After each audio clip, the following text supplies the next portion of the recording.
Hello everyone, welcome back to another 2v2 Warhammer battle. This is going to be Bretonnia and the Warriors of Chaos versus Norska and the Dwarves. For my army, we are being led by a Prophetess of the Heavens. I think this is the first time I've taken a Prophetess, and maybe the first time I've even seen them in multiplayer. Or maybe second. No one brings these, but I was like, why not? Let's finally bring a Prophetess. They've been in the game for like 7 months. Might as well give them one game. But with her, we have 3 Royal Pegasus Knights back here in the infantry line. We have 4 of the men-at-arms with shields upgraded slightly, 2 Foot Squires, a Grail or Reliquary, 3 Fire Bowmen with, Fire Bowmen, I'm going to call them. Peasant Bowmen with fire arrows. And then 2 Spearmen at Arms. My ally, over here, we have 3 Forsaken, a Hell Cannon, 3 Chaos Warriors with great weapons, 2 Chosen with halberds, and then we have 2 Chaos Warhounds, 3 Chaos Warhounds with poison, being led by Prince Sigvald the Magnificent. For the Norskins, we have a Vanguard deployed Beast of Tashnar, which I am going to catch. Then over here, the main line consists of 2 Marauder Champions, 1 on each flank, 2 Marauders with great weapons, then the Icehorn Marauders, the cool looking with the capes. These are the renowned unit Marauders. They're pretty cool, they're tanky. Then behind them we have the Maws of Savagery and Armored Skin Wolves. Wulfric the Wanderer on a Mammoth. And then another group of Marauders with great weapons right there. And then off flying to the side we have a Frost Worm. Then for the Greenskins, they have a main line of Dwarf Warriors with great weapons. Then we also have 2 Iron Drakes on the main line, 1 on each side. In the very front they have a Flame Cannon. Then behind those you can see that we have a bunch of Quarrelers, so they are the Armored Crossbowmen. Then they're being led by Ungrim Iron Fist. And then on the flanks we also have additional normal 2 Dwarf Warriors to protect, I'm assuming, the Iron Drakes. And then in the very back we have these Grudge Throwers, and now the enemy is going to be marching into a formation to try and essentially corner camp, I guess. But the thing is, their corner camp is going to be a very long one. I think it stretches from like here to here. So they're going to try and shore up on the edge of the map as my Pegasus are now going to descend upon the Beasts of Tashnar. I'm assuming the players deployed back there because on their side, the reason why they didn't take the hill, on their side, their deployment starts, I think, like right here, but ours starts like right there. So they probably knew that they couldn't take the hill before us. So they decided to deploy way over here in the corner instead, and they're even going to back up further into the corner, because as you can see, this is the edge, and their great Dwarven Great Warriors are going to be like on the edge somewhere. Wulfric and the Frostworm are literally going to be backed up on the edge of the map, which is, a choice. We're going to have to march across this very long distance. So you can see we got the Beast of Tashnar destroyed by the Pegasus Knights. Seeing where Wulfric and the Frostworm are, and seeing where these Dwarven Quarrelers are, we're going to go way over here. Because I'm going to try and snipe out that Frostworm. There's nothing to protect them over on this side of the battlefield until the Dwarf player uses their Quarrelers. And that's not a guarantee, because, in 2v2s, allies don't always even pay attention to what's happening to the other player. Meanwhile, again, we have a very slow approach. I'm going to be going over this way, like that. My Chaos friend is going to be coming over like this. And there we go, we're going to now snipe the Frostworm. Prophetess is still nearby. So the main reason that I'm bringing her is because I've been testing the Heaven spells, and, the Breath Weapon, because of the Ring of Throny from the Dwarves, I was like, you know what, let me give the Wind Blast another try. Because Overcasted, it does do bonus damage versus Armor Piercing, and it's the same exact shape as the Ring of Throny, and the Ring of Throny does really good. So I'm like, let me try that. Then we have the Harmonic Convergence, and then, of course, the Curse of the Midnight Wind. But this is mostly going to be trying to use that Breath spell. Not here, though. Not against the Frostworm, but who we have totally surrounded. And we are going to do, was it Stand Your Ground? Yeah, Stand Your Ground on these Royal Pegasus Knights, try and make sure they mitigate as much damage as possible. And then we're going to have one of these chase the Frostworm off and maybe kill it, I can't remember. We either chase it off or kill it, but it's done. And then the other 2 knights are going to be coming back this way. Right here, the Prophetess is going to go fly around, and then I want to try and do the wind spell over here. I think it's around 11 winds of magic to do Overcast. I think that's how much it is. Meanwhile, our armies still have a very long way to go. This isn't the perfect clump. Ideally, you have the units very clumped up, but still not bad, because you can see how much damage it does at the very edge of it, because it's spreading out, I guess, full blast, I don't know. But not bad damage. And again, this is not the perfect target for it. Honestly, like the boxed up target's probably the best, but I wanted to hit as many as I could. But you can see here on my way out, I'm going to get flamed and then hit by those corlers. I'm doing my best to try and juke, but you know the Prophetess doesn't really exactly have the highest set of hit points. Then meanwhile over here, I want to try and do another snipe on Wulfric ideally, but Wulfric is starting to pull back over here. Corlers are coming over here, and Wulfric is pulling back to where there are more corlers. But the thing is, I think the enemy is just looking at these two Pegasus Knights. I forgot about this one, so I'm just going to charge to the Grudge Thrower as it starts firing into my men-at-arms. And I'm just going to sit here. And again, I think the enemy is looking at over here, I'm guessing. I'm like, well, I'm just going to casually and quietly murder these dwarves back here. That the enemy forgot about my Pegasus Knights that just flew right over their army. And then the Prophetess and the other two are going to be safe out here. And there we go. And I'm like, and I've been looking right here this entire time, waiting for this turn to happen. So I'm like, okay, we're out, boys. Let's go. I'm going to try and dodge as many shots as we can. But then I'm also going to try and do a rear charge on these Iron Drakes. I want to do a quick charge. I want to do a quick leave.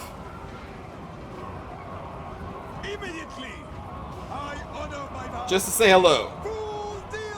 The problem here is that this knight is going to get left behind, and then this knight is going to take priority of the group, like right there. And that means everybody, I'm giving move orders right now, spamming them, but they have to go to wherever the banner is. So this one became the banner, which forced them back over to the correlers, but finally this guy is going to make the way up, finally, and then we're going to get the fuck out of here, man. Jesus. Actually, I guess they get burned. They only, no, there they go. They left. Hell Cannon finally in range, starting to open fire on the Marauder front line, which is going to prompt these Skin Wolves to march out here to I guess, threaten the Hell Cannon. Meanwhile, back here, seeing that my ally is still kind of far away, and I don't know if they plan on attacking yet, I'm actually going to pull back my forces out of the range of the Grudge Throwers. At the very least, pull my archers out of range of the Grudge Throwers. I don't want them to get sniped. And then the Pegasus Knights are going to be flying over here. Fast forward a little bit. You see taking a couple shots there from the Hell Cannon. Then I'm going to be like, okay, let's do this. But when we start charging, they, in a good move, start running their Skin Wolves over here towards the Correlers. Because I could, these three Royal Pegasus Knights would easily destroy, with all their, I don't know, I call it alpha damage, on their charge that would destroy the Skin Wolves. And so we may not be able to get the Skin Wolves, but we can get this Marauder. So we're instead going to descend upon the Marauder. You see my army still moving back, trying to get out of range of those Grudge Throwers. But you can see my ally is now actually starting to they're starting to march forward over here. When I notice this, because right now I'm too busy looking right here, I'm going to actually start moving my army back forward again. And you can still see this like army of Warhounds just kind of waiting, and they will be used. They're going to try and get into the back lines of these armies and do their stuff. But you can see we even got a charge on these Icehorn Marauders. Not intentional. I charged everybody in here, but some of them just decided to fly into these Marauders and got some really good damage. Now we're going to fall back now that these Iron Drakes are operational. So we've sniped a Marauder, we've sniped the Beast of Tajnar, and the Forest Dragon, and half of a Grudge Thrower so far. In return, we took half damage on the Prophetess, which is fine. And then we took a little over half on the Royal Pegasus, which kind of sucks, but you know. We took out a Frostworm and other units, so it's fine. And here we go, we're going to start marching up. You're on the edge of the map because that is where the enemy is. And instead of having a giant corner camp, which they just did, they have now condensed it to over here. So now there is a wide open path on this side, which my ally is going to take advantage of. Right here, I'm going to try and do another overcast. I believe it's an overcast. I think it's more on the Correlers again. But the enemy is going to start pumping us full of fire. Look at that damage! Again, like on the edge, on the far edge of the cone, it does massive damage. Massive damage. So I'm like, you know what? I may utilize the spell more. The thing is, though, to properly use it, though, I think you're going to always have to stick the Prophetess on the flying mounts. And I guess if you use a damsel, you have to stick her on a horse, which will be a little harder because you can get caught easier. But when you have air superiority with these Royal Pegasus Knights, I think taking a Prophetess on a flying Pegasus is probably safe, and then you're free to kind of go around and do these kind of harassment tactics. Then right here, I am trying to micro my army up here to try and engage the enemy because I can see my allies really close. And so I kind of left these Pegasus Knights just kind of hanging out here for a moment. So they're going to get hit by Corler Fire for a brief moment here, and I'm like, oh! So I think right now my perspective was like right here, and then I just noticed the corollary fire on the edge of my screen going this way. I was like, oh, we gotta go, we gotta go, we gotta go. But here come the Forsaken leading the charge against the Marauder champions. And then the other part of the Norskins are going to head up my way. I had to intercept them with my men-at-arms here. Trying to pull my spears from the left flank over here against the Muslim Savagery, and we're trying to focus them down with their fire peasants. But I noticed that we're also now in range of the flame cannon, because we also charged in a little extra distance there. And I'm like, no, no, no, no, no. We're going to take damage on our way out, but we have to pull out. I cannot have my entire front line in range of these flame cannons. So you see the range right there. So we're going to pull out, draw the Norskins away from the flame cannon support. Meanwhile, back here, we're going to use our Pegasus Knights to try and descend upon these Corlers. We're going to do another good damage there. And then we're going to descend upon the Corlers. And I think we do a, what is this? Yeah, Curse the Midnight Wind. To try to keep our Pegasus Knights alive as long as possible. We have done a lot of good damage to the Maws of Savagery. We're forced to withdraw our Peasant Bowmen a little bit more. We need them to try and hit them and the Armored Wolves because of the regeneration. They'll take bonus damage. Meanwhile, you're going to notice this upgraded Men-at-Arms is actually going to tank these Marauders for quite a long time. Throwing in the Grail Relique and any reinforcements we can, while also... Right now, what's going on here and why my formation is all crazy is because since I saw the Flame Cannon, I hit 1, which is what all my infantry was tied to, and I tried to just do a quick move, and it just, like, discombobulated everything. And so now I'm just kind of in recovery phase, trying to get a formation back, trying to get units intercepting where I can. At the same time, trying to make sure that my Pegasus Knights don't just get cornered and killed back here. So my micro of the infantry is definitely going to be hindered. As you can see, I have a foot squire moving back here because in the now what is the current formation, when I did the let's like fall back order, for whatever reason this foot squire is like, okay, yeah, let's go way back here. See, my infantry formation kind of pays for it, but we're recovering, getting the peasant bowmen out of danger from these skin wolves, getting our foot squires up there. Meanwhile, over here we did nice damage against the Corlers, and now what's left of our Pegasus Knights are going to fly over here. We're going to try and start focusing down Wulfric the Wanderer. This is one of the reasons why I took the Royal Pegasus Knights Air Force in the first place, so we're going to try and kill Wulfric before he can do much damage. Meanwhile, my allies' front line is doing pretty good against the Dwarf Warriors and Marauder Champions. For some reason, I landed the Prophetess in here. I don't remember why. But here goes another Curse of the Midnight Wind to try and support my ally and my fight against Wulfric the Wanderer. Meanwhile, out here, we are winning the fight against these Norskin Marauders. And again, look how long these men-at-arms are taking these 3 units. Well, 2.5. So that 41 melee defense with that upgrade really helped them. It kept this flank holding for a long time, and now here comes reinforcements. We have almost destroyed all of these skin wolves. I think the Maws of Savagery are totally destroyed. These ones will be coming back, though. Meanwhile, back here, the Warhound group is now descending upon my enemy's weaker portions of their army on these Iron Drakes, again on these Corlers. I think they already got on the Grudge Thrower, so they routed those already, and the Flame Cannon as well. So that was a nice move, getting all of these Chaos Puppies in here and doing some good damage. Right here, we're pulling out so we can do another cycle charge into Wulfric the Wanderer, trying to get my Prophetess out there as well. Viking longships, because that's what happens when Wulfric's on the field. And now the rest of our army was delayed. It definitely was delayed by those Norskin infantry. So I don't know if that was their intention or if they just were like, screw it, let's attack them. But they did delay my army for a long time, leaving my ally to kind of fend for themselves for a little while. But we are now on the move. We're going to be marching forward. Our peasant bowmen are marching forward. The skin wolves are going to be coming back, so we're going to have to intercept them with, I think, a spearman and a Grail Relique or something soon. But right now, my main focus is Wulfric the Wanderer, who now just sniped my Prophetess. It's okay. She was out of Winds of Magic for the most part. We were like at 1 per 20 with, I think, 3 left right now. So, like, you know what? It's fine. It sucks to lose your lord, but, she has fulfilled her purpose. We tried to do as much damage to Wulfric as we could, but eventually them and Dwarf Warriors? Yeah, Dwarf Warriors did destroy the rest of our Pegasus Knights. But Wulfric is almost dead, and now is being hit by the Chosen with Halberds, who are now still basically at full strength. And the rest of my allies' Chaos line is doing really well. You can see almost a fresh unit coming over here to support the Chosen and Princess Iqbal. Meanwhile, what remains of my army is coming back here to try and finish off the Iron Drakes here, and especially right there. There goes those skin wolves. They did do a rear charge on me, but we did make them rout again. Trying to get my peasant bows close enough to try and snipe what is remaining of Wulfric, but again, the Chosen are doing a really good job there. These men-at-arms are just going to take flame to the face, and they're not going to like that at all. Like, that's a lot of fire to take to the face. So they are going to be like, nah, we out, but that's okay. We got more units behind them. I think they rout. Yeah, there they go, they rout. Growly coming up. Now the peasant bowmen are finally in here. We're going to do a quick salvo on these guys because Wulfric was already routing. So nice rear damage into those dwarf warriors' rear weapons. Not that it really matters. They don't have a shield, so it doesn't really matter where you hit them from. And that is going to signal the end of the dwarves, leaving only Ungrim Iron Fist, who's been mostly ignored, which is a totally fine tactic against Ungrim. So now he is the only one left. You can see there are 3 minutes left, because of course there are. My ally went and sniped off Wulfric. It takes 3 minutes to bring down Ungrim Iron Fist, and the enemy won't give the game up. At this point, just give up. Just give up. Stop. People who play Ungrim, just stop wasting your enemy's time with this. You're not going to win. Now, some situations, if there wasn't left many units left for us, maybe Ungrim could pull it out. But, I mean, come on. Come on. So, good game to Manzikert, Falcon, and Fatwood. I decided to skip the fight against Ungrim because no one needs to watch us beat Ungrim for 3 minutes.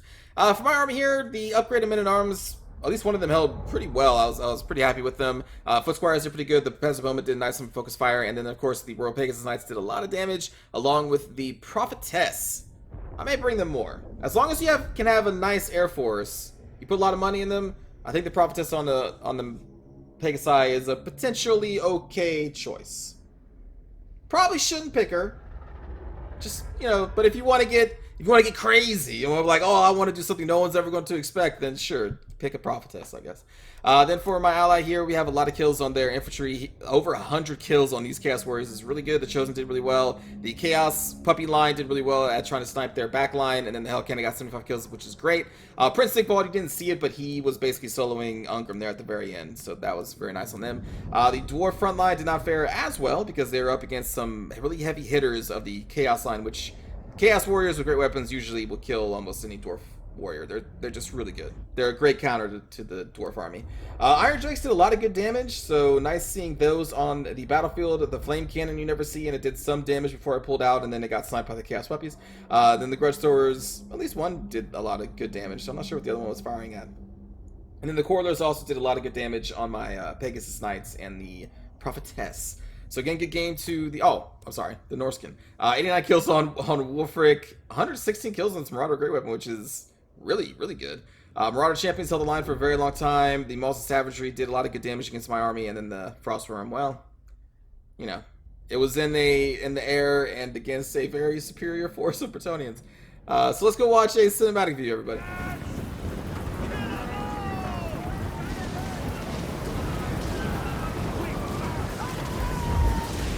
Man, those Iron Drakes.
See how the Bretonians are doing over here.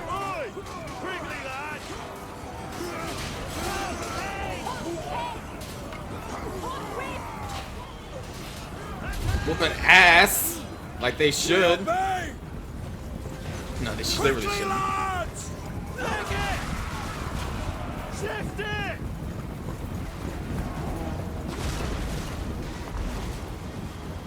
We're coming, friends.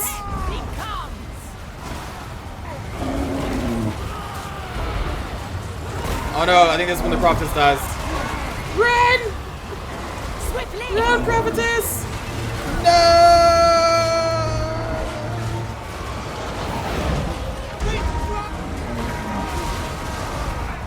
Damn you, Wulfric! Damn you! Oh well. Protect Britannia!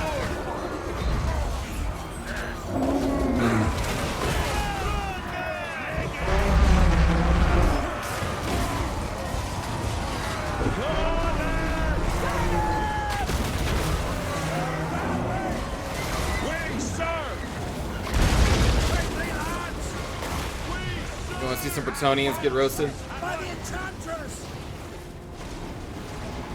I don't think these shields are really going to help them much.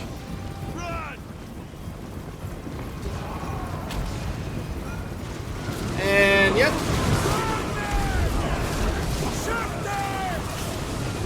Jeez. Yep. At least they reach the Iron Breakers, and then they immediately run. Like, nah, we're good. We're good. We're done here. Bretonia! As you say,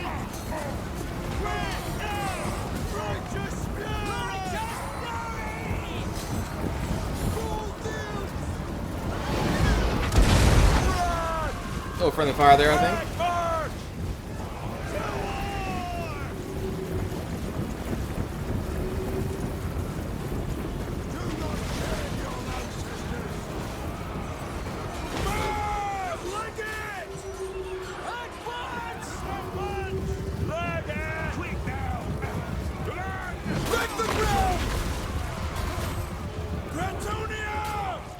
And then there's the 3-minute fight with Marcus. So that's going to do it, everybody. Hope you enjoyed the battle. It was a fun one.